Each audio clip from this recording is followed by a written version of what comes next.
Right. Buongiorno. It's great for me to be back. I'm Julia Schnabel from King's College London. So this is our third edition of this, what I think is a really, really nice summer school. We focus on these three topics, which Roberto has just introduced. And the question, of course, he started alluding to it: why deep learning? Why now? Why the topic of this school? I mean, if it's incredibly attractive. Deep learning currently is everywhere, but why is the combination with medical imaging such an important one? So I went to Web of Science. So this is not a technical lecture. This is just setting the scene. I went to Web of Science and searched for all publications mentioning medical imaging, about 84,000. And you can't read this. It starts about, I think, 2009 on the right, going to 2018. We're just in the middle of 2018. You see, it's sloping up. We're only halfway through the year. It's not plateauing. It's still standing there, but it has kind of almost doubled over the years. If you go to deep learning, you see more like an almost exponential trajectory of publications. So if you look, if you will notice in your reading groups, and this afternoon I'll talk a little bit more about it.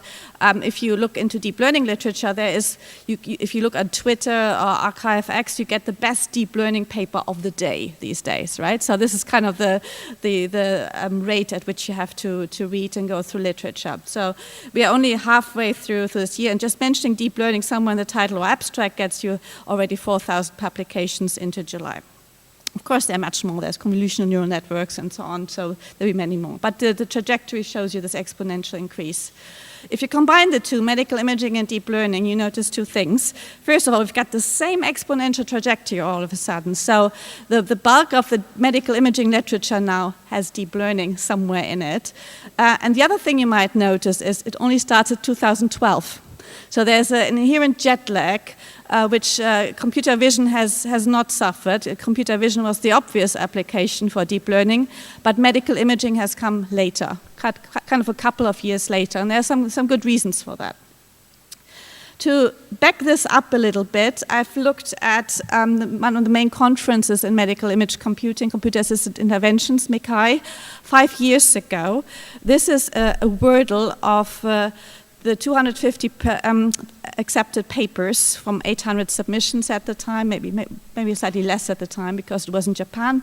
So my colleague Kenzako Mori, who was the general chair, kindly provided this for me. You see the classical topics of registration, segmentation, detection, MRI, brain analysis, and so on as the key MICI paper titles. So it's kind of like classic basic image analysis, image processing. Now, I'm this year's MICI program chair, so I've got access to that. So I've looked at 373 record of accepted papers, over 1,000 submissions this year. We had 1/3 more submissions compared to last year, so it has gone up, which I think is the same trajectory we see with the medical imaging plus deep learning publication records. And all of a sudden, the wordle changes. So we've got convolutional deep learning networks, and so on in the titles. So deep learning is, I wouldn't say swamping the medical image computing domain, but it is making a real impact now, and it's all of a sudden it's everywhere. So this summer school is really topic. It reflects what's going on in the world outside. So today I'm just going to give you a little bit of an overview of medical imaging. I'll take you from röntgen to modern tomographic imaging. And I'll kind of try to highlight some of the key applications and requirements for deep learning. And that kind of explains why there is such an inherent jet lag of deep learning getting into medical imaging. So it all began with a picture in 1896, around that Wilhelm Röntgen accidentally discovered X-rays. He called them X-rays, X for unknown. He had no idea what this was. He had no idea about the ionization, about the damage it could do, but also about the positive application areas of X-ray. So X-ray is actually used for radiotherapy treatment. So it actually can kill cancer as much as it can detect it or cause it. It's a very ambivalent physical phenomenon. So that was the first time that humans could look inside of the human body without destroying it. So non-invasive imaging of the human body, which was very scary at first. So Anna Röntgen, Wilhelm Röntgen's wife, when she saw that first X-ray film of her hand with the ring on her finger, said, "I've seen my death." So she thought it was really ghoulish, actually. So people were a bit uneasy about that. Nonetheless, X-ray has taken on immediately around the world. It was published a couple of weeks later in Nature and Lancet. He got the Nobel Prize, the first Nobel Prize in physics for it. It was used within the year for image-guided interventions. It was also used for really funny things like measuring the size of your foot in shoe stores. So people looked at it as a great way of seeing whether your shoe fits. So, but actually, this was not the first time that people wanted to look inside of the human body. We're in Italy, so Leonardo, the great inventor and artist, had made really accurate anatomical drawings. You see on the left the rib cage, pelvis, legs, the bones depicted very nicely, and on the right you see the cardiac anatomy and vasculature depicted to some great anatomical detail. So there was always this urgent wish of humans to look inside of the human body and understand what's going on inside us. Now, computed tomography, CT, based on X-ray, was only really made possible by the invention of computers. Let's see whether I can let this play. So you see a transmission scan on the top left. It's a scout scan, so that looks basically like an X-ray, planar X-ray. But then you also have dynamic imaging. The lungs, for example, you can do 4D CT. You can use to measure the lung ventilation, as shown here on that movie. You can actually really extract very nicely the cardiac anatomy. So cardiac CT is a very important imaging tool because it's very fast reconstruction. You can get really good senior images. You can do very nice planning. You can look at the coronaries, detect calcification, and so on. It's also very nice in terms of that it's a quantitative imaging technique because it's based on X-ray absorption coefficients. So on the top here you see, I don't have a pointer, do you? Pointer. On the top you see the legs peeled off from the skin and the muscles and so on because, oh fantastic, thank you. If I know how to operate it. Where is it? Sorry. The one which isn't marked. Okay, unmarked button. Okay, so you can really do very nice surface volume rendering by just looking at the Hounsfield units, which are absolutely accurate in terms of absorption. So you can actually traverse through the human body with CT. The hand-in-hand at the same time around, from the 50s onwards, in fact, CT as a mathematical tool, tomographic reconstruction is also quite old in terms of maths. Nuclear imaging, positron emission tomography, PET, single photon emission computed tomography, or SPECT, came along, which actually give you a functional view of the human body. So here on the right, you see how that looks like. So you see the brain, that's probably an FDG, fluoral dextroglucose scan, where you actually see the brain lighting up. That's the main sugar consumption, but unfortunately other sugar consumption are related to cancer because it's a very hungry disease and it's eating away. But you also see the bladder lighting up. So this is kind of a fairly typical FDG PET scan. Alongside, however, you usually do a CT scan as well because you want to do attenuation correction. And then you can superimpose the two, which gives you a very nice mapping of metabolic function or functional response of the body to anatomy. So you get this kind of fused image. This is where a lot of work relies in terms of image fusion and image registration. I wanted to mention that hybrid imaging exists for this. This is a single scanner these days. You can't buy a PET scanner without a CT scanner anymore. There's also SPECT CT and more recently MR PET. And of course, we've got students from the Hybrid Innovative Training Network here who actually really work very closely on these topics. Much cheaper for medical imaging, so though much older in terms of the imaging physics and devices, is ultrasound. And again, I tried to play this. So here you see a liver tumor image, so it's delineated already. You see it's kind of moving just with a breathing motion. You see some vessels here as well. This is echocardiography. You see a beating heart here. This can be 2D or 3D these days. Liver scans mostly are 2D. It's very hard to, with the angle, to scan between between the ribs, and this is a 3D fetal ultrasound brain image. So ultrasound is a very cheap modality. For deep learning, it's fantastic because you get tons of data. It's a real-time modality. You can have different probe angles, you can have multiple probes, and you can just collect lots and lots of very cheap data. Magnetic resonance imaging is another a technique which was more built in the 1970s. You see here like a moving target, a fetal image. This is 2D. We do 3D reconstructions of these images. It's very hard to scan it because the reconstruction time and acquisition time of MR is too slow. This is a colorectal carcinoma image. It's dynamic contrast enhanced MRI. Here's a cardiac scene MRI, and here a fancy image from the Human Connectome project where you actually have diffusion imaging and tractography, DTI imaging. So MRI is a very multimodal technique on its own. It can do function and it can do structure and anatomy. And a lot of the focus of talks you'll see in this school will be using MRI just for that case because the images are quite stunning. So another one I wanted to mention, something I've been recently doing, is microscopy. So there's multiphoton microscopy. This is the endothelium of a tumor. This entire tumor scanned in vivo, and these are the tumor cells. This is a volumetric scan, well, a 2D sliced up scan, and we've managed to extract the vasculature, the neovasculature of the tumor, which is highly chaotic and is kind of the feeding blood supply of the tumor. So understanding the tumor microenvironment is really important, so you can shut off that blood supply or reperfuse the tumor and treat it better with radiotherapy, depending on what your treatment option is. But what I wanted to point out here is this is an image, this is just a single tile here extracted from the endothelium and a single tile here extracted from the tumor cells.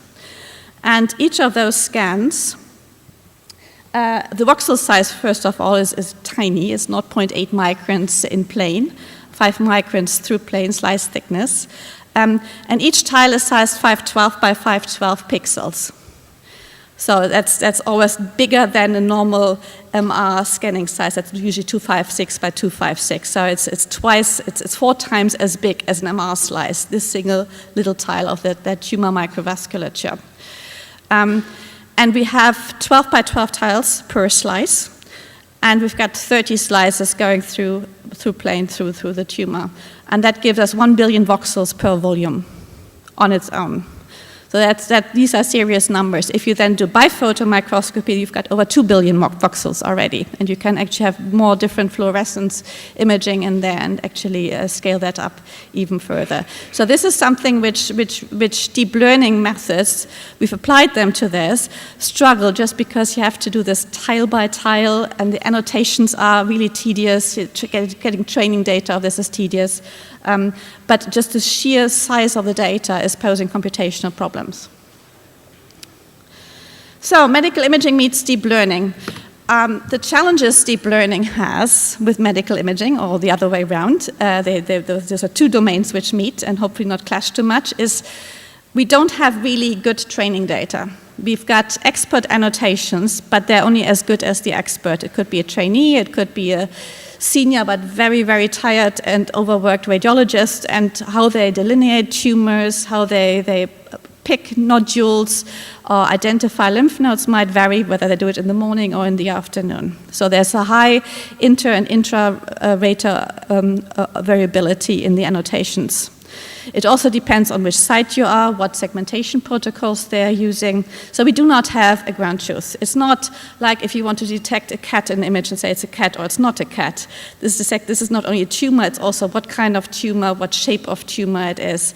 Or if you look into Alzheimer's disease, you want to say what's the cortical thickness, and you have to measure it very accurately. So it's very hard to get these annotations. We also deal with different imaging devices, as I've shown you. So we could have a CT scan of the heart, we could have an ultrasound scan of the heart, we could have a SPECT scan of the heart, and we could have an MR scan of the heart. And dealing with these different modalities is very difficult as well. If you look I wouldn't say but if you look at real images, you also have the problem of illumination and resolution of the camera and all these things. But basically, we've got probably more complex imaging devices with imaging physics, which are still quite tricky and which vary across manufacturers. Moreover, MRI, for example, has different MR protocols, so you have to kind of, it's not a quantitative imaging. If I scanned my brain on a Philips scanner versus a Siemens scanner versus a GE scanner versus a Toshiba scanner, the intensity values will be different. And there will be different gradient going across, a different bias field, a different noise, even if it's exactly the same protocol. And even with the same scanner from the same manufacturer with the same protocol, you have variability as well, because it depends whether the scanner has been maintained and what the tolerance is of its adjustments. The other big thing we're dealing with is the big variability in the patient. I mean, there's a saying that medicine would be a science if it wouldn't be for patient variability. So that's why medicine is not a science. There's medical sciences, but slightly different. So the anatomy is different, our brains look different. Physiology is different, our heart rate is different. Pathology is different. One cancer injected in one animal versus an genetically identical animal will develop differently because the tumor microenvironment will be different. Yeah, so we can't easily reproduce disease. And so disease models are also quite difficult here. And then the other thing is training data. So we have not millions of data sets. We've got maybe hundreds of thousands of data sets normally, maybe 10,000. And that is difficult. Sometimes in very dedicated cancer trials, I've worked in one where we aimed to recruit 10 patients, and we got 8. And then only 5 of the data sets were usable. So that's our big data. Yeah, so that's really hard. So it gives us also an imbalanced class problems. If you do studies, you need a control group and you need a patient group, but quite often these are not the same sizes. So if you want to train on something, you want to train on maybe Alzheimer's disease, you need to have exactly the same number of cases in both in order to distinguish between disease and non-disease, maybe detect early dementia earlier. But what I've shown you with the microscopy image is that while we don't have big data, that microscopy image actually is 1 out of 10 tumors we've imaged, and we've imaged them over 10 days, so it's 100 data sets. But it's very dense, very, very rich data. So we've got lots and lots and lots of information in them. Yeah, so that we might use, that we might be able to tease out. You looked at the tiles of the microscopy image, we maybe have to just annotate a few and can use that for a whole set of the 10 to just segment everything automatically. Also, our data is very high dimensional. It's 2D, it's 3D, it's 3D plus time. It's dynamic with contrast going in and out. It's longitudinal. We want to follow up patients. And it's also multimodal. If we do multiparametric MRI, T1 weighted, T2 weighted imaging, or if we do CT with and without contrast enhancement. So we need to be very creative. We want to use deep learning for medical imaging. In lack of all the millions of training data sets, we have to be even more careful with how we do cross-validation and how we apply data augmentation. We apply normal data augmentation, as you'll see in lots of the lectures, I'm sure, by translating, rotating images, just in adding noise, just to get a little bit more data, and simulating maybe data. But we have to do it in a physiologically, anatomically, pathologically realistic way. So that has to be taken really with care. So the overview of the school is, will be taken from Larry Zitnik in a few moments, from the dark ages, for object recognition before deep learning, back to where things originated from, over some more detailed mathematics of deep learning and geometry of deep learning, to what's now called explainable AI, so adaptive, explainable, understandable deep learning, because we want to look more and more inside of the black box. You can plug a nice deep learning toolkit, throw it at your data, deal with the annotation, class imbalance problem, and so on. But in the end, you want to still be all scientists, or want to become scientists. You want to understand what's going on inside. Why was this patient detected as having cancer or not, and why not this other one? Why did the algorithm fail at a certain point? So looking inside of that black box will become more and more important. We want to understand how do things propagate through our networks, through our machine learning algorithms, and why do we end up with the result we have? Why didn't it work? That's an even more important question than why did it work. We want to reduce the false positives and the false negatives. That's really, in medical imaging, probably even more important than in other applications. You'll hear also a lot from the medical imaging community in this school about practical applications. So we talked yesterday at our little prep meeting about going back to basics in a way. Some of the stuff I've shown you from 2013, the Mika slide, we looked at segmentation, registration, and so on. I think the practical applications of deep learning these days are probably in recognition. That's probably more computer-aided detection in the classic sense. Segmentation is the biggest application of deep learning. That really is where deep learning can make a huge difference. Computer-aided diagnosis will be challenging with annotations, but we're also looking at reconstruction, using deep learning to reconstruct raw data, which I think is a really exciting field, and there will be 2 talks about that at least. There'll be also some work on super resolution. How can we improve the resolution of the images? For example, MRI is an image modality where you go into K-space, which is kind of the Fourier domain of the data. What happens if you don't use the entire K-space? What if you threw away a tenth of the data, or even more? Can you still get the original image back? Because that could make a real difference. That could give you much faster acquisition time, allow you to scan more patients, would make real healthcare saving costs, and without compromising the diagnostic quality of the images. So you have to test that as well. Of course, deep learning, dealing with big data will be fantastic, because then we can do larger scale population studies. And I think at least in 2 talks you will hear about an initiative in the UK, or other countries have the same. It's called UK Biobank, where 100,000 cross-population subjects are being scanned with different imaging modalities. So it's a huge resource of data which we are trying to mine. And then, of course, at the end of the school, there will be a bit on how we can use it for surgical interventions, which is really exciting as well. The one thing you miss here in practical applications, unless I've missed something in my speakers' abstracts, is registration. And I'm curious how this is going to develop, so I hope you as a community will help drive that further forward, because registration is even harder in a way than segmentation, because you need to understand the correspondence between images before you can even generate annotated training data sets. But it will happen, I'm quite sure. I'm quite hopeful. So in today's reading group, I'll take you through one paper. I hope you've read it. If not, you still have the lunchtime today to at least briefly skim it. It's a gentle introduction in the reading group. It's a paper from Imperial College by Ben Glocker's group. Daniel Rückert is one of the speakers here.